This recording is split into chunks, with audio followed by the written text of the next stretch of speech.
Students, हमारा आज का टॉपिक है मिड डे मील यानी कि मध्याह्न भोजन योजना। यह टॉपिक अपने आप में बहुत ही महत्वपूर्ण है और इसकी हर जगह पे अपनी अलग उपयोगिता है। यह टॉपिक सीटेट से लेके यूपीएससी तक अपनी एक इम्पोर्टेंस रखता है। यूपीएससी में भी इस पे ऐसे बन सकता है।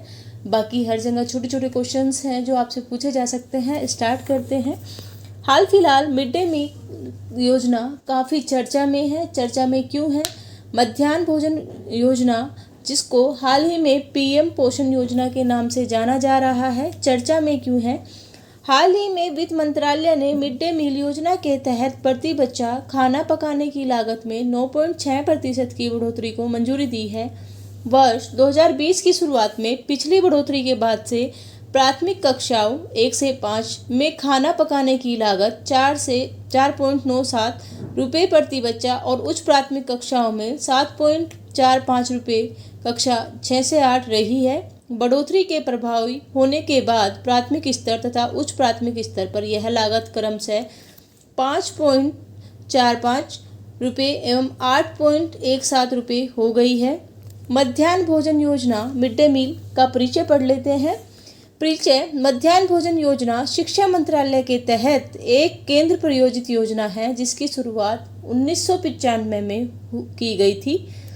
यह प्राथमिक शिक्षा के सार्वभौमिकरण के लक्ष्य को प्राप्त करने के लिए विश्व का सबसे बड़ा विद्यालय भोजन कार्यक्रम है।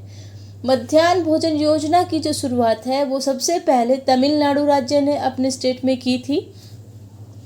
इस कार्यक्रम के तहत नामांकित 1 से 8 तक की कक्षाओं में अध्ययन करने वाले 6 से 14 वर्ष की आयु के हर बच्चे को पका हुआ भोजन प्रदान किया जाता है। वर्ष 2021 में इसका नाम बदलकर प्रधानमंत्री पोषण शक्ति निर्माण योजना कर दिया गया है और इसके पूर्व प्राथमिक कक्षाओं के बाल वाटिका 3 से 5 की आयु वर्ग के लिए भी छात्र शामिल कर लिए गए हैं। उद्देश्य भूखे और कुपोषण समाप्त करना, स्कूल में नामांकन और उपस्थिति वृद्धि, जातियों के बीच समाजीकरण में सुधार, विशेष रूप से महिलाओं को जीवनी स्तर पर रोजगार प्रदान करना। रोजगार कैसे मिल रहा है महिलाओं को? आपने देखा होगा जितने भी हमारे प्राइमरी स्कूल है या जितने भी जूनियर स्कूल है, सभी में जो रसोइयाँ हैं वो महिलाएं रखी गई हैं, उन्हें रोजगार मिला है। बाकी इसके जो उद्देश्य हैं वो जो आपस में समाजीकरण बढ़ेगा, जातिवाद कम होगा और कुपोषण के शिकार बच्चों को थोड़ा सा राहत मिलेगी।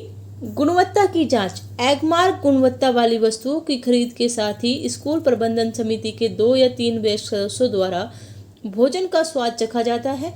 इसकी गुणवत्ता की जांच कैसे होती है? जो खाना पकता है उसे पहले हेडमास्टर चखते हैं, उसके अलावा जो एसएमसी के कोई भी मेंबर होता है वो चखता है। खाद्य सुरक्षा: यदि खाद्यान्न की अनुपलब्धता या किसी भी दिन स्कूल में मध्याह्न भोजन की उपलब्ध नहीं कराया जाता है तो राज्य सरकार अगले महीने की 15 तारीख तक खाद्य सुरक्षा भत्ता का भुगतान करेगी। विनियमन: राज्य संचालन निगरानी समिति एसएसएमसी स्टेट भोजन मानकों और भोजन की गुणवत्ता के रखरखाव के लिए एक तंत्र की स्थापना सहित योजना के कार्यान्वयन की देखरेख करती है। पोषण स्तर: प्राइमरी 1 से 5 के लिए 450 कैलोरी 12 ग्राम प्रोटीन तथा जूनियर 6 से 8 के लिए 700 कैलोरी तथा 20 ग्राम प्रोटीन के पोषण मानकों वाला पका हुआ भोजन। कवरेज: सभी सरकारी और सरकारी सहायता प्राप्त स्कूलों में, मदरसे एवं मकतबों में जो सर्व शिक्षा अभियान के तहत समर्पित हैं। मुद्दे और चुनौतियां: सबसे पहले जो मुद्दे और चुनौतियों में आता है हमारे पास भ्रष्ट आचरण। नमक के साथ सादे चपाती दे देते हैं, दाल नहीं देते हैं या सब्जी नहीं देते हैं या फिर कुछ ऐसा खाना दे देते हैं जिससे बच्चों को फूड पॉइजनिंग हो जाती है। दूसरा आता है जाति पूर्वाग्रह या भेदभाव। कई विद्यालयों में ऐसा देखा गया है कि वहाँ जाति के अनुसार अलग अलग बिठा दिया जाता है बच्चे, तो ये चीज़ें भी गलत है। तीसरा आया है कोविड-19 के दौरान बच्चों को खाना नहीं दे पाए हैं। कोविड-19 ने बच्चों और उनके स्वास्थ्य में पोषण संबंधी अधिकारों के लिए गंभीर खतरा पैदा कर दिया है क्योंकि लॉकडाउन लग गया था। हालांकि उस दौरान बच्चों को अनाज दिया गया है, गेहूं और चावल।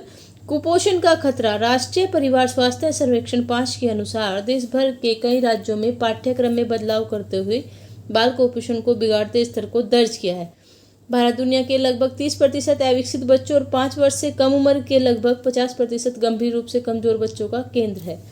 वैश्विक रिपोर्ट 2020 के अनुसार भारत में उन 88 देशों में शामिल है जो संभवतः 2025 तक वैश्विक पोषण लक्ष्यों को हासिल नहीं कर पाएंगे। ये भारत के लिए गंभीर चुनौती बना हुआ है। वैश्विक भुखमरी सूचांक 2020 तक भारत 107 देशों में 94वें स्थान पे है, यानी कि 94वें स्थान पे है। यह भी भारत के लिए एक गंभीर सोचने वाला या गंभीर श्रेणी है। आशा करते हैं कि मध्याह्न भोजन योजना आपको समझ आई होगी। अगर समझ आई है लाइक कीजिए, शेयर कीजिए, सब्सक्राइब कीजिए और कमेंट कीजिए, ताकि हमें मोटिवेशन मिलता रहे और हम इसी प्रकार वीडियो आपके लिए लेकर आते रहें। Thank you.